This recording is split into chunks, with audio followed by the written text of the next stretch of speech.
In order to grow, any community requires access to good education. It is necessary to build centers of excellence for education to ensure bright future for future generations. Unfortunately, among the Muslim community, after Sir Syed Ahmad, not many visionaries in the field of education have been able to come up with world-class educational facilities. But these days, we see a ray of hope, especially in South India, where some institutes are doing phenomenal work. Welcome to the Matrix.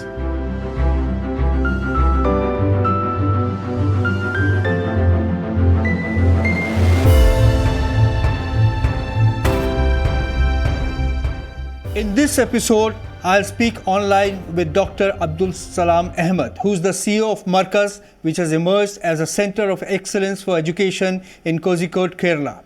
Welcome to the Matrix, Dr. Abdul Salam.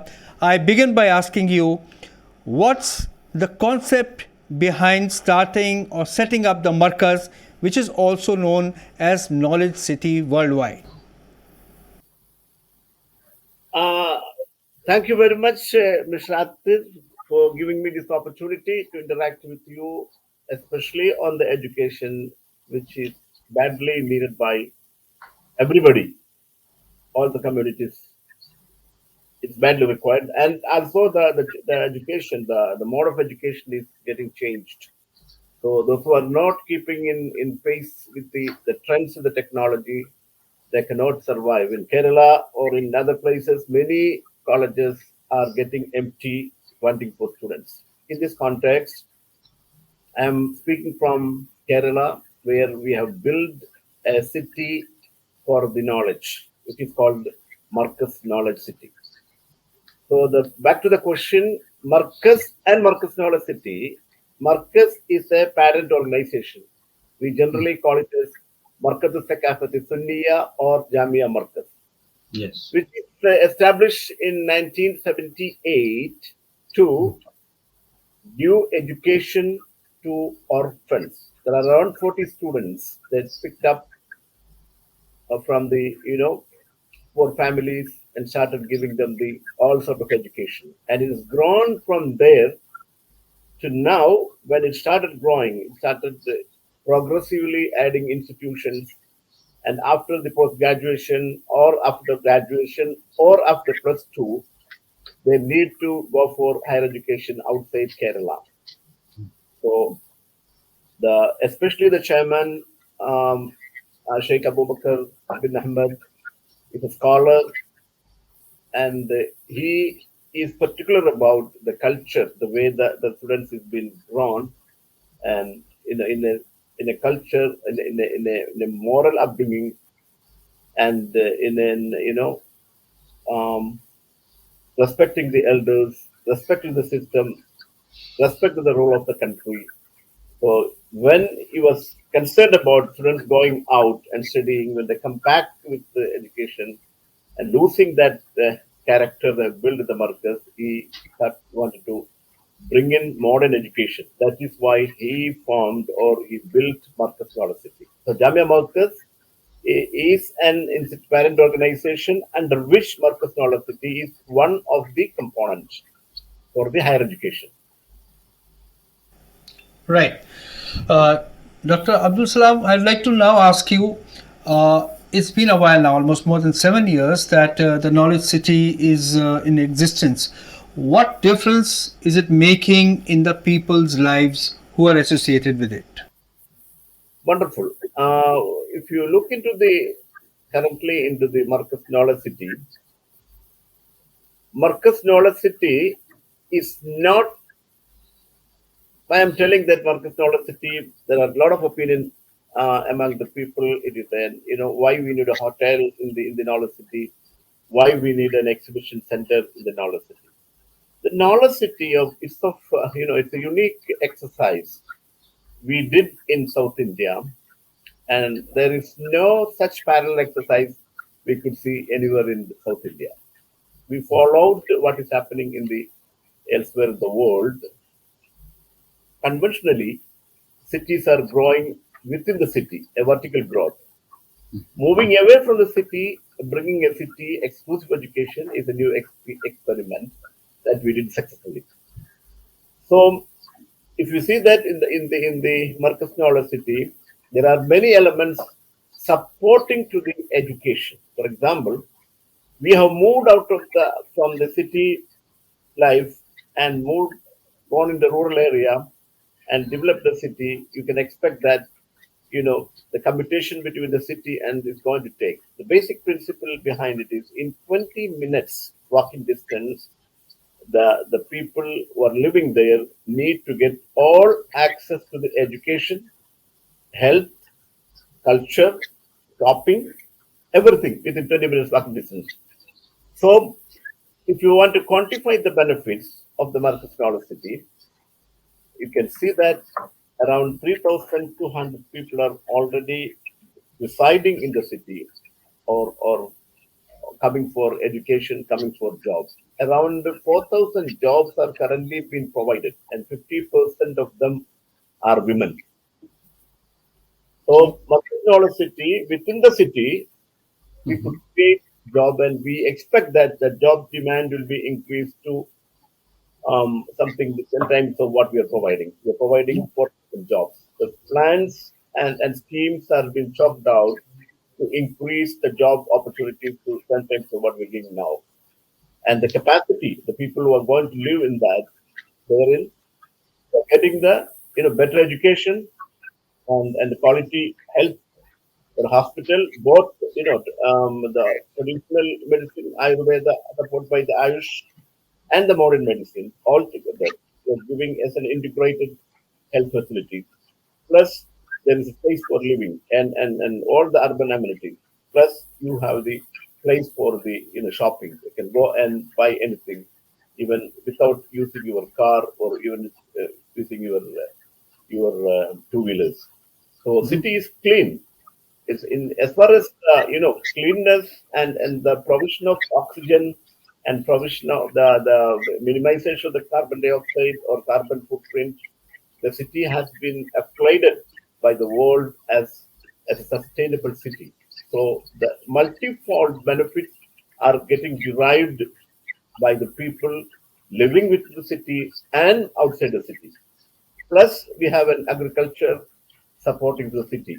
We have poultry farm, we have dairy farm, we have vegetable garden, somewhat, if not large scale food garden, and some of the, coconut is famous for Kerala. We are preparing our own coconut oil because that's been considered the best oil among all the cooking oils. This city, in all aspects, the city is built in complying with all the national and international standards. National standards, I mean that if you could recall back when Honorable Prime Minister Modi ji came into power, they declared the smart cities in 2014. And we took all the best practices from that and we tried to implement our facilities or our utilities, such as our sewage treatment plants and our farming technology and our water treatment, our energy management, or even for the weather monitoring, we have developed our own technology using the smart components. What has been given by the new industrial revolution. So all the standards and the procedures of the smart city and all the components of the sustainable development goals of the United Nations has been adopted and implemented in the city. So the benefit is going beyond the area and across the world. Also, people are showing interest in repeating the success story. Sir, you have recently started Sustainable Village Project for people who are living within a radius of 25 kilometers of the Markaz Knowledge City. Could you tell us more about it? Yes. Um, to see the As I was telling you before, Marcus Knowledge City is the best example of an urban city or bringing the urban facilities into the rural area. There are many projects initiated by the government of India in the past called PURA, PURA, providing urban amenities to the rural areas. But all has got its own limitations, for one or other reasons. This one is a completely away from the city, rush and the busy and traffic jam. Away from that, in a pristine environment, we build the city.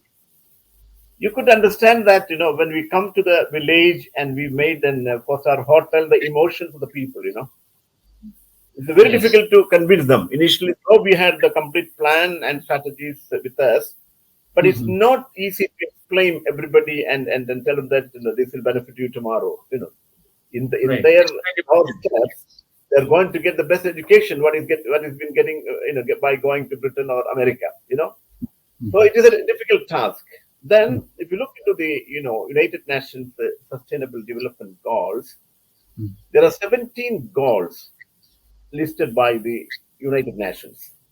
What we did is, if you look into the initial components of the United Nations Sustainable Development Goals, that is to provide, basically, ensure that there's no poverty in the nearby area, there is zero hunger, there is a good health, and provide quality education. So primarily, what we mean to say that we have we brainstormed with the people and experts. The city is now capable of ensuring when a villager get up in the morning, he should not get to worry about his food.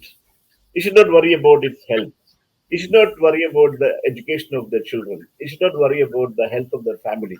He should not worry about the livelihood of their family. Energy, clean water. This is what exactly what you and wanted. We could very easily provide. We planned it systematically, and for that purpose only, I am in the capital city of Kerala to sign an agreement with the Khadi and the industry board. They have everything they require. What we did is we mapped the person. We identified the basic needs that in day-to-day life. What we need, sanitation we need, food we need, dress we need, furniture, house and all. And we find a strategy. We are going to use the CSR funds in nearby area, and with the help of the government schemes, we are going to ensure our people in the village primarily getting good health, good education, and livelihood, and empowering them. For example, we did a very good exercise, and in the city, if you consider the 3 lakh square feet of construction, 100 square feet the construction need around 4 to 6 LED bulbs. If you look into the entire square feet area, we need more than 10 to 15,000 of LED bulbs, which we need. The life of an LED bulb is 2 years. So every 2 years or intermittently, we need the bulb. We have a choice to buy, or we have a choice to make it ourselves. What we did is we brought the technology. We trained the people in the village. 18 ladies are selected, provided them the tools and training, and now they are making the LED bulbs required for the city. Now that particular capacity building can be extended into other area, and we can ensure if a lady can very, very comfortably, with all the comfort of home, she can make 500 bulbs, 100 bulbs per day. 100 bulbs means she's going to get 500 rupees for her livelihood per day without going or without stepping out of their home, and with all her home comfort, she's going to get it. By seeing this, humanitarian support using the technology, few wholesale companies that they're into the, making home appliances want to use our base as an assembly unit. So they're going to bring in, parts from somewhere else, and going to engage our ladies or our village people to assemble home appliances. And even in the case of solar, we have developed our own technology to make smart street lights, all done by the ladies around. So the Markaz Knowledge City, if it is going to have 10,000 population in 2030, that need, you can imagine the amount of things they need in terms of bulbs, in terms of the furniture, in terms of the cleaning material, in terms of food supply. The question is, surrounding village people, if not city is not that they have to go out for 500 rupees all the way. They have to travel from morning to evening, come back in the evening, 3-4 hours travel, and then job, then come back with all the climatic condition, carbon emission, roads are polluted. That the city can make use of this manpower to get all the requirement of the city, that you can say that that will be the revolutionary thing, and we are attempting to do it, and we are successful. We have launched it, and we are successful in that. That's why the government is collaborating with us. The Khadi board is already signed, and there we met few scientists from the Center of Scientific and Industrial Research. They have many products for environmental sustainability, like water treatment plants. They have energy saving things. They are ready to cooperate with us. So they agreed to come to us and then train our people in the high end technologies, like sewage treatment plant, even this is a solid waste management. They're excited. The senior scientists of the CSIR of Kerala want to sign an MOU with us to support us in ensuring the permanent sustainability. If I can quote an example, but they were saying that when APJ Abdul Kalam in his famous book of the Wings of Fire is saying that when our the elder Tata, I think the Jamshid Tata was going to Chicago for bringing the iron industry to India. He went to England and he could not get it, I think. And the same ship, Swami Vivekananda was traveling. They befriended, they were talking, and then Swami encouraged, it seemed that where are going, I'm going here, what the purpose is, the purpose is this. So it seems that he advised to the elder grandfather of the current Tata that you, along with the technology you are bringing in, please bring the science along with that, and that will make the industry sustainable. The result is, I don't want to say that you can see that in the Bangalore Tata Institute of Science, now it's called as Indian Institute of Science, the premier institutes in India. Then Tata Institute of Fundamental Research. Many such institutes came under. Now, under the Tata Institute of Social Research, many such educational activities are exemplary performing. Students are coming out of that institute. So, along with the skills, if we can bring the science, and for example, I was talking to the CSIR scientists today. We have formed a startup for sewage treatment plant using non-chemical material, that is using the biotechnology, adopted by the Defense Research Development Organization, DRDO, Hyderabad.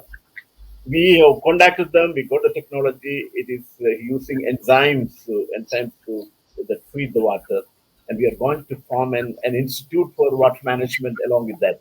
And they're ready to support. CSIR is ready to support because they're already giving a certificate course. We can give finishing courses in water treatment. So, an engineering student, civil engineering students, or mechanical engineering students, after engineering, they can specialize in the water treatment. That is the need of the hour. You see, the Markaz Knowledge City is basically bringing the lost legacy of knowledge. The knowledge is, our humble opinion to the government of India and the government of Kerala. Our classrooms has to be transformed into workshops. The 30 crores of the students are in the classrooms now. When we look for a candidate to do the job, is not fit for that. So, and definitely the education system has to be changed. And we are hoping for the national education policy going to come, and it will change and it will bring back to the practical way of education. The Knowledge City is currently doing that, empowering the people with the technology, tools, and science, and primarily for their livelihood and for complete socio-economic development of the area. Very And nice. could you tell us more Dr. about the Swan, could you now tell cultural us and the more about the commercial activities of the centers Markaz? which We you know have that within the it has city? been divided into 6 zones. And could you tell us more about the cultural and the commercial centers which you Okay. have within the city? Actually, as I was telling you before, Markaz is a parent organization. Markaz' primary objective was, upbringing the economically challenged people, providing them better education. For example, they have home care. Markaz has got home care under the, we call him as Kantapuram Ustad, or we call them as the, Sheikh Abu Bakr bin Hamad. Grand Mufti of India. It's a home care is there. Home care means if a child lost its father and we support that home. When the child is grown enough to come back to school, he's been brought back to the orphanage or the orphan care center. And from there, his education starts. That education is not limiting. It ensures that they get placed somewhere in the world. For example, if you look into the ADNOC, the third largest oil company in Abu Dhabi, in the United Arab Emirates, around 7,500 our students are working there. Every year, they come to recruit our people. So they say they're highly disciplined, their moral is good, their behavior is good. So the Markaz, if you look into the history of Markaz, it has then providing education or health that empowered more than 100,000 houses. That houses is now not worrying about their food or their health or their further requirement. Apart from that, after coming, the growth of the markets has predominantly changed the socio-economic activities of the three regions, especially Calicut city. If you talk to any planners, they will tell. And then second is where the Markaz is situated, a city town called Kantapuram, near to the Kundamangalam area. Then start the hometown in Punur. If you go and see that the entire profile of the people has changed. They're enjoying the current the contemporary benefit of the urban development, primarily because of that. When it comes to the Markaz Knowledge City taken all the examples from Markaz. Markaz, scattered around. When and there they get some charity fund, used to build one school there, two school there. You know, Especially I was telling you that I'm from Aligarh Muslim University. I did my MTech. If you look into the Aligarh Muslim University, their organizational institutions are scattered around. There's no compound around. It's not a city by itself because there are a lot of problems in the past. Now we see this a gate. It's like a gate colony, one entrance and one exit, and it's like an entire area boundary is been fenced. At the same time, um, everything you need is there. That is what the question arises, that it has been divided into 6 zones, fundamentally based on urban planning concepts. The 6 zones are primarily, if you look into the different zones in the Markaz Knowledge City, you could see that there is an education zone, primarily cities for the education, and others are supplementing to education, such as you need an health facilities inside that. It is 20 minutes walking distance is there. You need, in order to bring the better teaching community from outside, we have to provide better accommodation. So when we build the 1,440 apartments, people are telling us that the real estate business.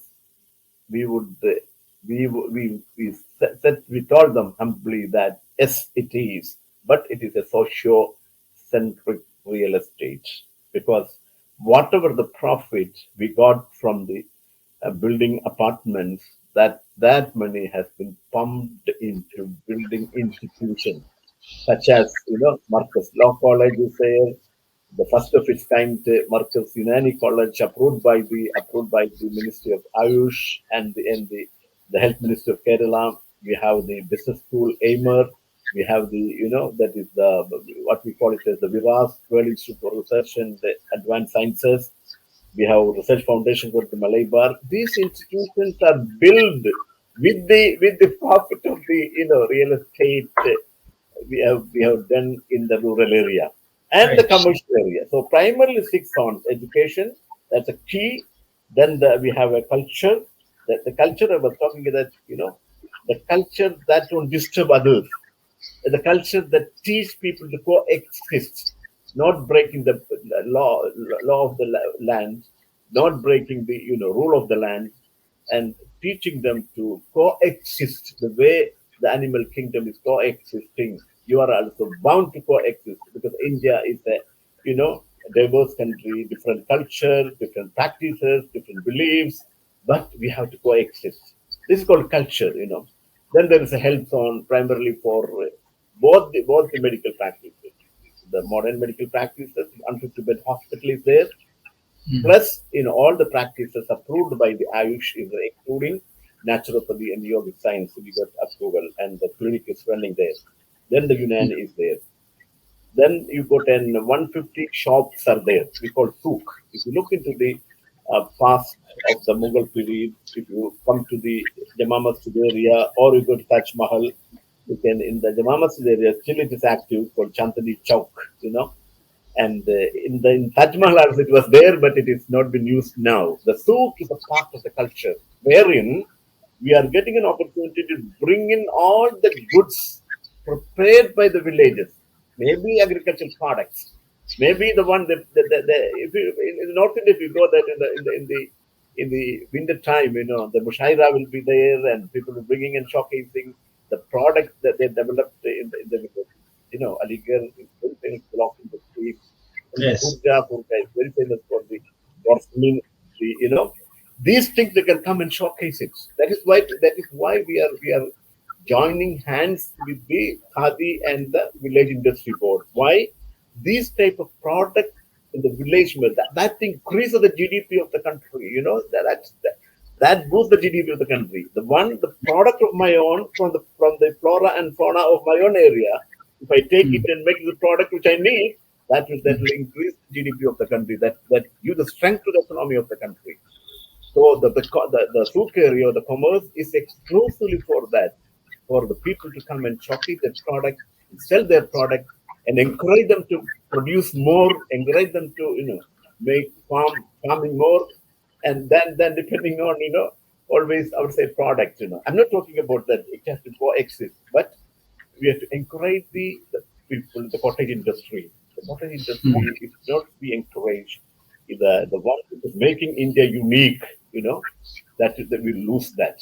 So that is why the two concepts we brought in, similar to the Chandu Chowk, and then in the past, many parts of the Delhi and many parts of the outside world also I've seen such schools wherein you can come and sell every product, and of course agriculture. So education, culture, health, living, commerce, and agriculture is blend together to form an urban city. Exactly. Very interesting. So, as far as I can understand, it's a very unique model also in terms of, sustaining, infrastructure of this level. But what I find truly remarkable about Markaz Knowledge City is its exemplary infrastructure for education. And you have 11 institutes offering education in 10 languages, maybe more, and this is truly remarkable. Uh, I wish to ask you, do you have plans of sharing your know-how in setting up this knowledge city with other organizations so that they could also benefit from your experiences? Wonderful, wonderful. That is the primary of that. Actually, when we talk about, it's interesting. Some people ask when we go out, are you able to make the city like this in the India? I said, yes. What's the problem? What about the government? Both the governments, believe it, both the government of Kerala as well as the government of India, fully supported. I strongly believe, that anybody who does a good job, government Yes. definitely coming to support them. You know. Definitely. So Yes. this successful things, as we are talking about, we have 11 different institutes and 10 different languages that taught, and people from 10 states, students from 10 states are coming and studying in our campus. And interestingly, we have an online education platform that is, taking the education the way our leaders in the past envisioned through the, using the satellite channel, bringing the education to the village areas. I mean, deep village areas. This particular online platform is providing education across 35 countries, in Right. Germany to France. And what type of education? Everything. starting from artificial intelligence to the how to make embroidery, how to build a robot. We are providing everything, and more countries are coming forward to get this education and with all the comfort of the home, the way we experienced in the COVID period. They can with their laptop can learn many subjects, and Right. plus the teachers are 2,000 plus tutors, primarily ladies, are the tutors behind this education. They're also doing the job with all the comfort of their home. We make a schedule, the work schedule based on their conveniences. Their kid will be, the small child will be there, sleeping time and sometime, it is daytime here, there'll be, evening time there. And sitting all this with a well planned schedule, we are engaging 2,000 tutors to take our mode of education, science, mathematics, the home tuition, and the religious studies, how to behave properly, how to respect parents. All this education we are extending to almost 35 countries and sitting Very from nice. not a city, Very nice. Uh, Now, uh, Yes. yeah, And now I would like to ask you: do you offer scholarships and financial assistance programs for the needy students? very interesting question. Markaz stands for that. 75% of the students studying, they are not only getting scholarship, their dress is taken care of. We have Viras. I told you there's a Viras called the World Institute for the Research. Their students, for example, there around 180 students are there. World Institute for the Research in Advanced Sciences. They are given the residential accommodation. Along with, they can go to law college or they can go to Unani college, complete free of cost. What we do, we conduct then all India test. People, that's what I'm telling you, students from 10 states are studying there. okay. And then we conduct the interview, a written examination. Those who qualify that are given the complete, not only education, their food, 4 times food, their dress, and even the umbrella, even the chapel, even the medicine, everything is provided. Markaz stands for that. Uplifting the economically challenged people, providing them the better education at almost free of cost. If you look into the local Markaz Law College, approved by the government of Kerala University and the Bar Council of India, 50% of the course have to go to all the community. Mean open quota. Anybody can got. Everybody can apply. So there also very sometimes minimal fees is there. Sometimes we give the complete free of cost. Wonderful, wonderful, sir. Now, sir, I would like to ask you about the placement prospects of students, who pass out from the Markaz Knowledge City. Where do they go? What happens to them? What is the future they have? You see, that's what I was telling, that our students are going the first of all, many of our students passed out from our colleges are getting absorbed in the premier institutes of India and abroad, even in Germany, even in Canada, Australia, New Zealand. And job-wise, we have a system. We have formed an sort of an excellency club. The people who are um, connected with the Markaz, running the business across the Middle East, Malaysia, and other countries, even in the Australia, Fiji Islands. They repeatedly ask the students for job. That's what I'm saying, that the third largest oil producing country, Abu Dhabi, the ADNOC company, is having 7,000, more than 7,000 people are working there. All our students. Right. Their alumni, after they get job, they formed an alumni and they support back the poor students. Okay. Very interesting, very exciting model. Wonderful. It's a very exciting model, very promising model. Anybody needs support, we are ready to provide that to them. And we have many requests from other parts of India as well as the outside India to repeat Right. this stuff. Right. Dr. Abdul Salam, it was really a pleasure Pleasure talking to you, and we wish that you also share your successful experiences with other institutes and other people, so that this initiative of yours, the big Markaz Knowledge City which has been created, which is truly exemplary, it gets people try to emulate, or perhaps create similar institutes in various parts of the country. That'll be really a great service to the nation. Thank you very much for being with us. Thanks a lot. Education is the key to improving the social condition of any community. If Muslim organizations focus on creating institutes which have a mix of both modern and religious education, it could make a big difference in improving their condition. We have good educational institutes like Jamia Millia Islamia, Jamia Hamdard, Manu University, Anjuman Islam, Al Barkat, Al Amin, but they are not enough. In order to provide quality education for a big Muslim population in India, government educational institutes will not be sufficient. The civil society will have to make a conscious effort towards raising the bar of education for the community. We can learn from the experiences of the new age institutes like the Markaz Knowledge City. That's all we have this week. We'll be back soon with another interesting topic. Till then, goodbye from the Matrix team.